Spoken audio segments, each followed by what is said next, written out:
देखो बेटा, ये वाली वीडियो मैंने बनाई है ताकि आप लोगों को मैं अच्छे से कंसेप्ट सिखा सकूं। डेथ जब एक पार्टनर की हो जाती है तो हम अकाउंटिंग कैसे करते हैं, कौन कौन से अकाउंट्स बनाए जाते हैं, what are the relevant changes. देखो बेटा, अगर एक पार्टनर की डेथ हुई है तो सबसे बड़ा डिफरेंस रिटायरमेंट और डेथ में ये आ जाता है कि भैया डेथ इज अनसर्टेन, है ना, और रिटायरमेंट की हम एक अपने मन मर्जी से डेट सेट कर पाते हैं। रिटायरमेंट एक बंदा लेता है जनरली कि चलो जी ईयर एंड में रिटायरमेंट ले ली है, अब नेक्स्ट ईयर से हम काम नहीं करेंगे।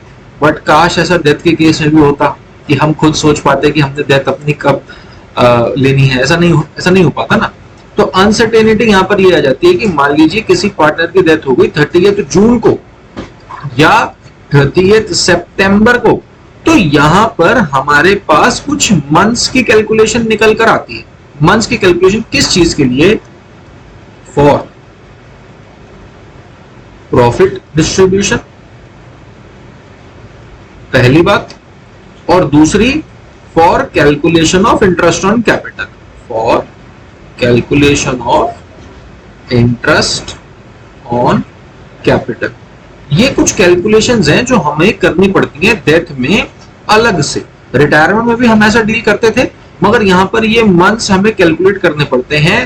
Months the partner was alive in the business, वो मंथ्स जब पार्टनर बिजनेस में जिंदा था, उसने अपना कंट्रीब्यूशन दिया है, उन मंथ्स का हम उसको प्रॉफिट या इंटरेस्ट ऑन कैपिटल देते हैं। यहां पे समझने वाली बात यह है कि for the distribution of profit the journal entry which is passed is profit and loss suspense account debit to, जिस भी पार्टनर की डेथ हुई है, टू पार्टनर्स कैपिटल अकाउंट। देखो बेटा, हमें यहाँ पे बात समझनी है कि P&L सस्पेंस अकाउंट इसलिए आया, अगर यही हम डील कर रहे होते चैप्टर 2 यानी कि fundamentals for distribution of profit, general entry जाती है P&L appropriation to partner capital, मगर यहाँ पे मैं जनरल एंट्री क्या पास कर रहा हूँ?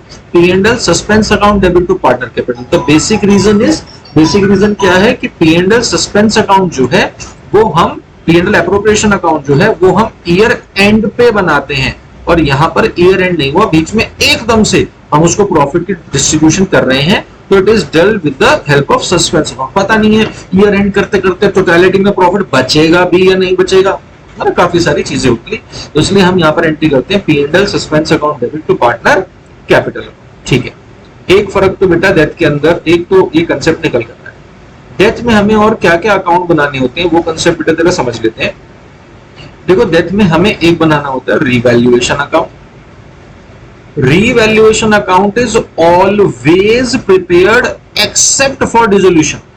डिसोल्यूशन चैप्टर के अंदर हमें बनाना होता है रियलाइजेशन, है ना, और बाकी सारे चैप्टर्स में हमें क्या बनाना होता है? रिवैल्यूएशन। रिवैल्यूएशन का तो भैया अकाउंट बनाने का सिंपल सा कंसेप्ट है। क्या कंसेप्ट है? 4 ही यहाँ पर एंट्री आती है, बाकी तो प्रॉफिट या लॉस की डिस्ट्रीब्यूशन है। रिवैल्यूएशन अकाउंट हम बनाते हैं जब कभी भी एसेट की वैल्यू बढ़ जाए या घट जाए, या लायबिलिटी की वैल्यू जब कभी भी बढ़ जाए या घट जाए। This is situation 1, this is 2, this is 3 and this is 4। देखिए, एसेट की वैल्यू बढ़ गई, एसेट की वैल्यू बढ़ेगी तो concerned asset account will be debited. Concerned asset account will be debited. क्यों? क्योंकि एसेट का बैलेंस डेबिट है और उसकी वैल्यू बढ़ रही है, तो डेबिट को बढ़ाने के लिए हमने क्या करना है? डेबिट ही करना है। तो एंट्री होगी asset account debit to revaluation. ये हो गई for the first part. Second part, जब एसेट की वैल्यू कम होगी, बेटा जब कभी भी एसेट की वैल्यू कम होगी, हमने डेबिट को कम करना है तो क्रेडिट करेंगे, एंट्री जाएगी revaluation to asset. Revaluation to asset. अब देखिएगा पॉइंट नंबर 3, लायबिलिटी की वैल्यू बढ़ गई। बेटा लायबिलिटी का बैलेंस क्या होता है? क्रेडिट। क्रेडिट को बढ़ाने के लिए क्या करेंगे? क्रेडिट ही करेंगे, तो एंट्री जाएगी revaluation to liability. Revaluation to जो भी लायबिलिटी है वो। डाउट? नेक्स्ट क्या हमारे पास? अगर लायबिलिटी की वैल्यू कम हो गई, तो बेटा लायबिलिटी की वैल्यू अगर कम होगी तो लायबिलिटी का बैलेंस होता है क्रेडिट, उसे कम करने के लिए हम डेबिट करते हैं, एंट्री जाएगी liability account debit to revaluation, liability account debit to revaluation. अब देखिए इसकी मैं पोस्टिंग बेटा आपको रीवैल्यूएशन अकाउंट में सिखा देता हूं, जरा ध्यान से सुनिएगा। रीवैल्यूएशन क्रेडिट हो रहा है तो क्रेडिट साइड पे लिखा जाता है बाय एसेट, ये हो गई इसकी पोस्टिंग। ठीक है, फिर से समझो, यहां पे रीवैल्यूएशन क्रेडिट हो रहा है तो रीवैल्यूएशन के क्रेडिट साइड पे ही लिखा जाता है बाय लायबिलिटी। रीवैल्यूएशन क्रेडिट हो रहा है तो क्रेडिट साइड पे ही एंट्री जाएगी, क्या लिखा जाएगा, जो जो दूसरी चीज है, बाय लायबिलिटी। तो ये रही जी फोर्थ की पोस्टिंग। सेकंड पोस्टिंग, एसेट अगर कम होगा तो रिवैल्यूएशन डेबिट हो रहा है तो डेबिट साइड पे लिखेंगे टू एसेट, ये आ गई हमारे पास पॉइंट नंबर 2 की पोस्टिंग। और यहाँ पर अगर रिवैल्यूएशन डेबिट हो रहा है तो डेबिट किस वजह से हो रहा है, बिकॉज ऑफ लायबिलिटी, यहाँ पे लिखेंगे टू लायबिलिटी, ये आ गई इसकी पोस्टिंग। अब देखिए और जरा बेटा डेप्थ में तसल्ली से समझ लीजिए। अब थोड़ा सा कंसेप्ट सिखा दिया है तो अब थोड़ा उन बच्चों का भी ध्यान रखना है जिनको कंसेप्ट में कम और क्वेश्चन सॉल्विंग में ज्यादा इंटरेस्ट है कि सर सॉल्व हो जाए बस। तो देखो सॉल्व कैसे करना है, जब कभी भी हमें रिवैल्यूएशन में प्रॉफिट मिले तो इधर लिख दो, लॉस मिले तो इधर लिख दो। मेरे कहने का मतलब क्या है, अगर एसेट की वैल्यू बढ़ रही है वो प्रॉफिट है। आप देख सकते हैं पॉइंट नंबर 1 में एसेट की वैल्यू बढ़ रही है वो प्रॉफिट है, तो उसकी पोस्टिंग इसी साइड आई है। लायबिलिटी की वैल्यू अगर मेरे पास कम हो रही है, यहाँ पर फोर्थ पॉइंट में लायबिलिटी की वैल्यू अगर कम हो रही है तो उसकी पोस्टिंग अगेन क्रेडिट साइड पर आई है, क्योंकि एसेट का बढ़ना भी प्रॉफिट है और लायबिलिटी का कम होना भी प्रॉफिट है। बात समझ आई? सिमिलरली ध्यान से सुनो, अगर एसेट की वैल्यू कम हो रही है, ये प्रॉफिट है या लॉस, सोचो, खुद सोचो। एसेट की वैल्यू कम हो गई, मशीनरी 50,000 की थी आज 30,000 की लगी, लॉस है ना, तो आप देख सकते हैं वो डेबिट साइड पर आ रहा है हमारे पास, ये रहा यहाँ पर लॉस, मतलब एसेट की वैल्यू कम होना या फिर लायबिलिटी की वैल्यू बढ़ जाना। भाई क्रेडिटर को मैंने 30,000 रुपए देने थे, आज क्रेडिटर कह रहा है सर आपने मेरे 10,000 और देने, तो मैंने उसको 40 देने, तो मेरा अगर क्रेडिटर बढ़ जाएगा मेरी लायबिलिटी बढ़ जाएगी, तो लायबिलिटी का बढ़ना भी एक लॉस है, वो भी इसी साइड आएगा। तो जो डेबिट साइड पर आएंगे सारे के सारे लॉसेस और क्रेडिट साइड पर आएंगे सारे के सारे प्रॉफिट। ये रिवैल्यूएशन अकाउंट का कंसेप्ट आपके साथ एडमिशन में भी काम आएगा, रिटायरमेंट में भी काम आएगा, in fact change in profit sharing ratio में भी काम आएगा। जब कभी भी आप रिवैल्यूएशन अकाउंट बनाएंगे इसी कंसेप्ट के साथ आप पूरा रिवैल्यूएशन अकाउंट बना सकते। ठीक है, याद रखेंगे जो कोई भी हमारे पास प्रॉफिट या फिर लॉस एज बैलेंसिंग फिगर निकल कर आएगा, वो बैलेंसिंग फिगर में प्रॉफिट या loss is distributed among the old partners in the old ratio. Old partners के बीच में ओल्ड रेशियो में हम इस प्रॉफिट या फिर लॉस को पार्टनर्स में बांट देते हैं। ये तो हो गया रिवैल्यूएशन अकाउंट। ठीक है जी, नेक्स्ट समझे कि भैया जब डेथ हुई है किसी पार्टनर की तो क्वेश्चन हमसे ए, बी और सी, अगर मान लीजिए बी की डेथ हुई है तो क्वेश्चन यहाँ पर ए और सी का हमारे से अकाउंट मांगता भी, कोई बार नहीं भी मांगता। क्वेश्चन कहता है मुझे ए और सी से क्या मतलब है, मुझे आप बना के दो बी का कैपिटल अकाउंट और बी के एग्जीक्यूटर का अकाउंट।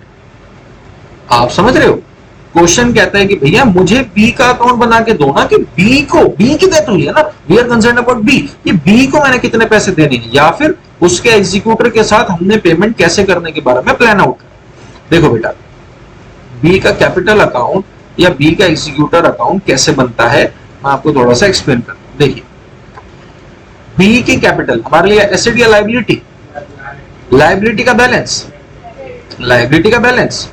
तो अगर मैंने कोई भी अमाउंट उसको पे करनी होगी बी को, तो वो मैं क्रेडिट साइड पे लिखूंगा, और कोई भी अमाउंट उससे लेनी होगी तो डेबिट साइड पे लिखूंगा, इसमें दिक्कत नहीं होनी चाहिए। फिर से समझ लो भाई, बी की कैपिटल हमारे लिए लायबिलिटी है, बोलो हाँ या ना, लायबिलिटी का बैलेंस क्रेडिट। मैंने अगर कोई भी अमाउंट बी को पे करना है, मैंने भैया अगर उसे प्रॉफिट देना है, इंटरेस्ट ऑन कैपिटल देना है, या उसका जो गुडविल में शेयर बन रहा था वो देना है, या जनरल रिजर्व उसको डिस्ट्रीब्यूट करना है, वर्कमैन कंपनसेशन रिजर्व करना है, ये सारी चीजें मैं बी को प्रोवाइड करूंगा ना भाई। इसकी वजह से मेरी लायबिलिटी टुवर्ड्स बी बढ़ जाएगी, तो क्रेडिट को बढ़ाने के लिए क्या करूंगा, क्रेडिट, ये सारी चीजें क्रेडिट पर आएंगी। अब अगर मुझे ड्यूरिंग द ईयर पता पड़ता है कि भाई साहब प्रॉफिट नहीं हुआ, लॉस हो गया, ड्यूरिंग द ईयर भाई मालूम पड़ता है उस बंदे ने तो ड्राइंग्स की हुई थी, ड्यूरिंग द ईयर मालूम पड़ता है मैंने तो उसको इंटरेस्ट ऑन कैपिटल देना नहीं, इंटरेस्ट ऑन ड्राइंग उससे लेना है, तो इस वजह से मेरी लायबिलिटी कम हो जाएगी। तो ये सारी चीजें कहां रिकॉर्ड की जाएंगी, डेबिट पे। कहां रिकॉर्ड की जाएंगी, डेबिट पे। तो यही हमने भैया कंसेप्ट यहाँ पे समझना है। देखिए इधर क्या लिखा जाएगा, यहाँ पर यहाँ पे लिखा जाएगा बाय बैलेंस बीडी। सबसे पहले तो ओपनिंग बैलेंस जो मैंने बी को देना होगा, फिर लिखा जाएगा by general reserve, by workman compensation reserve, by investment fluctuation reserve. जो जो रिजर्व्स में उसका हिस्सा बन रहा है, जो उसका हिस्सा बनेगा हम उसका अमाउंट यहाँ पे लिखेंगे। फिर रिवैल्यूएशन में अगर प्रॉफिट है तो वो भी लिखा जाएगा। और मैंने आपको बताया था कि अगर मेरे को इंटरेस्ट ऑन कैपिटल देना है या प्रॉफिट देना है तो उसकी डिस्ट्रीब्यूशन होती है P&L suspense accounts, P&L suspense accounts. अब क्वेश्चन यहाँ पे एक डिटेल दे देता है कि जी कुछ अमाउंट मैंने पार्टनर को पे कर दिया है ना, मतलब पार्टनर तो नहीं रहा, बट मैंने बी की कैपिटल में लेट अस अज्यूम बैलेंस बन रहा था 76,400, तो 16,400 हैज बीन पेड, है ना। तो पार्टनर की कैपिटल हमारे लिए लायबिलिटी, लायबिलिटी का बैलेंस क्रेडिट, हमने पेमेंट कर दी, लायबिलिटी कम हो गई, क्या करेंगे, डेबिट करेंगे। क्या करेंगे, तो हम यहां पर भैया उसको अमाउंट को लिखते हैं टू बैंक 16,400, और जो बैलेंस बच जाएगा वो हम ट्रांसफर करते हैं बीज एग्जीक्यूटर अकाउंट, कि जी उसके एग्जीक्यूटर को मैंने अब 60,000 रुपए देने हैं। This is how the required question is to be solved. अब ये 60,000 रुपए, देखो फिर से इंटर अकाउंट पोस्टिंग वाला बेटा कंसेप्ट आ गया। इंटर अकाउंट पोस्टिंग वाला कंसेप्ट क्या कह रहा है, जब बी के कैपिटल के डेबिट पे, आप यूं समझिए जब आप बी के डेबिट पे लिख रहे हो बीज एग्जीक्यूटर, क्या लिख रहे हो, बीज एग्जीक्यूटर, बी के डेबिट पे बीज एग्जीक्यूटर लिखा, हाँ या ना, तो फिर आवाज क्या आएगी, बीज एग्जीक्यूटर के डेबिट का क्या बन जाएगा, क्रेडिट। भी क्या लिखेंगे, बी, तो मैं यहां पे लिखता हूं बाय बीज कैपिटल कि मैंने जी 60,000 रुपए देने। अब जो भी मैं पेमेंट करता रहूंगा वो यहां पर आएगा टू बैंक, क्योंकि एग्जीक्यूटर बी का एग्जीक्यूटर मेरे लिए asset, liability, income, expense, liability, liability का बैलेंस क्रेडिट। अगर मैं उसको कोई पेमेंट कर रहा हूं, मेरी लायबिलिटी बढ़ रही है, कम हो रही है, कम हो रही है, क्रेडिट को कम करने के लिए डेबिट। तो जो कोई भी पेमेंट होगी वो टू बैंक करके यहां पर आ जाएगी। और अगर ड्यूरिंग द ईयर मुझे उसे इंटरेस्ट की पेमेंट देनी हो तो इंटरेस्ट मुझे एग्जीक्यूटर को पे करना है, मेरी लायबिलिटी उस वजह से बढ़ेगी, ये भैया क्रेडिट पर आ जाएगा बाय इंटरेस्ट, बाय इंटरेस्ट। यहां पर एक लॉजिक बेटा समझने वाली बात ये है, जो अगर आज आप यहां समझ लोगे तो शायद रिटायरमेंट में भी आपको बहुत ज्यादा हेल्प करेगा। वो ये है कि भैया अगर we are paying from 30th June 2022, death यहां पर हुई है और हमने इंस्टॉलमेंट्स बांधी है from onwards 30th June 2023, so what we do need to keep in mind is यहां पर बीच में ईयर एंड हो गया है 31 मार्च 2023 पर, है ना, ईयर एंड हो गया 31 मार्च 2023 पर। Because we follow accrual basis of accounting, we need to keep in mind कि ये इंटरेस्ट जून के बाद जुलाई, अगस्त, सितंबर, अक्टूबर, नवंबर, दिसंबर, जैन, फेब और मार्च, ये 9 मंथ्स का इंटरेस्ट हमें यहां पे ड्यू करके दिखाना होता है। आप समझ रहे हो भाई, ऐसा नहीं है कि यहां से यहां तक 12 महीने का इंटरेस्ट हुआ, ड्यू किया और तुरंत ही पे कर दिया, नहीं, हम ऐसे अकाउंट नहीं करते ना। ईयर एंड आ गया तो हम एक्रू करके दिखाएंगे that this is due but not paid yet, ठीक है। तो ये 9 मंथ्स का इंटरेस्ट हम ड्यू करेंगे 31 मार्च ईयर एंडिंग में, फिर हम यहाँ पे जो बचे हुए 3 मंथ्स है उसका इंटरेस्ट ड्यू करके दिखाएंगे और अल्टीमेटली 30 जून 2023 पर हम उसको पे कर, ठीक है। तो this was all about the concepts of बेटा डेथ चैप्टर। आप इसके रिगार्डिंग आप क्वेश्चंस प्रैक्टिस करो, जो डाउट आ जाता है मेरे से आप ऑफलाइन क्लास में आके डिस्कस कर सकते, ठीक है। आज के लिए इतना ही, बाय।